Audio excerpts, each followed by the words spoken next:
Hello साथीहरू, आज हामी फेरि यो भेरी इम्पोर्टेन्ट क्वेसन हामी क्लास 12 को मैथ को एनालाइटिकल ज्योमेट्री भन्ने च्याप्टरको मोस्ट इम्पोर्टेन्ट क्वेसन लिएर आइसकेको छौँ।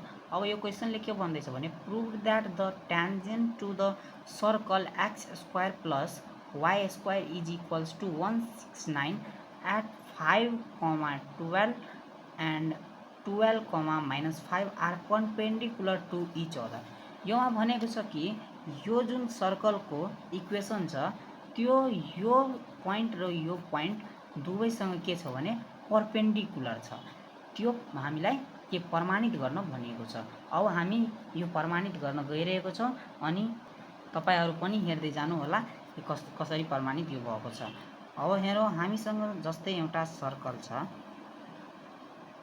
अनि त्यो सर्कलको जस्तै यो दुईवटा पोइन्ट हामीलाई दिएको छ 5, 12 अनि 12, -5 अनि यो दुईवटा यो ट्यान्जेन्ट जुन छ यो दुईवटा यो यसरी आएर हाम्रो यतासँग यता आएर दुवै परपेन्डिकुलर छ एक आपसमा।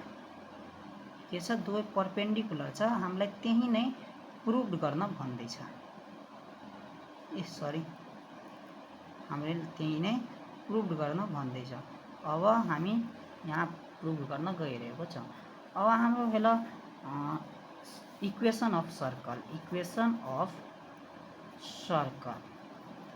कति दिएको छ भने x square plus Y square equals to 169 अनि हामीले यसलाई स्क्वायर रुटमा लेख्दाखेरि 13 को स्क्वायर आउँछ अनि हामीलाई यो आर को भ्यालु आयो अनि रेडियस को भ्यालु 13 यो हाम्रो आयो। अब चाहिँ हामी यहाँ हेरौँ, हाम्रो यो र यो पहिला यो जुन छ यो ट्यान्जेन्ट को यो पोइन्टलाई हामीले इक्वेसनमा चेन्ज गरौँ। Equation of tangent at point 5, 12। अब हाम्रो इक्वेसन अफ ट्यान्जेन्ट को फर्मुला हुन्छ जुन के हो भने x x1 plus y y1 is equals to a square अनि हामीलाई x1 अनि y1 पनि दिएको छ यहाँ हेर अनि ए स्क्वायर भनेको हाम्रो के भइहाल्यो आर भइहाल्यो। आर को भ्यालु पनि हाम्रो 13 दिएको छ, 13 हामी निकालेको छौँ। अब हेरौँ एक्स को एक्स अनि x1 को भ्यालु चाहिँ हाम्रो कति भइहाल्छ भने 5 प्लस वाई नै अनि y1 को भ्यालु हाम्रो कति भइहाल्छ भने 12 इज इक्वल्स टू ए को भ्यालु 13 को स्क्वायर अनि 5x plus 12y is equals to 169 हाम्रो यति आयो।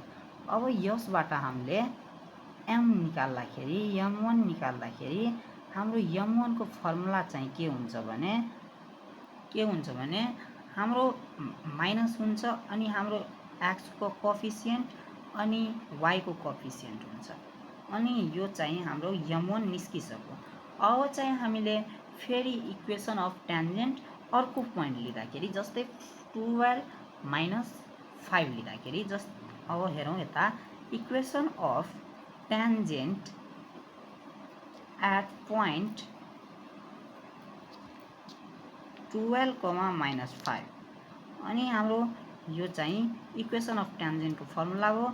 यता पनि त्यही फर्मुला युज गर्ने अनि हाम्रो x1 plus y1 is equals to a square हो अनि x को x x1 को भ्यालु 12 अनि प्लस y को y अनि y1 को भ्यालु -5 अनि ए को भ्यालु 13 अनि यसको स्क्वायर अनि चाहिँ हाम्रो यता 12x यता फेरि माइनस छ त्यसैले -5y इज इक्वल्स टू 13 को स्क्वायर 169 अनि चाहिँ हाम्रो यता m2 कति भइहाल्छ भने माइनस अनि x को कोएफिसिएन्ट 12 अनि y को कोएफिसिएन्ट -5 यो कटो अनि हाम्रो कति भइहाल्यो भने 12/5 यतासम्म ठीक छ। अब चाहिँ हाम्रो यहाँ फर्मुला के हुन्छ भने परपेन्डिकुलर को हाम्रो यता फर्मुला के हुन्छ भने m1 into m2 is equals two -1 यो हुँदाखेरि हाम्रो परपेन्डिकुलर यसले हामीलाई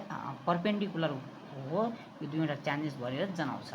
त्यसैले अब हामीले m1 को भ्यालु यता राख्ने -5/12 इन्टु m2 को भ्यालु हाम्रो यहाँ छ 12/5 इज इक्वल्स टु -1 अनि 5 कटो 5 कटो अनि यो 12 र यो 12 कटो अनि चाहिँ हाम्रो कति हुन्छ भने -1 इज इक्वल्स टु -1 हाम्रो यो कति भइहाल्यो भने प्रुभ भइहाल्यो कि यो र यो ट्यान्जेन्ट दुवै एक आपसमा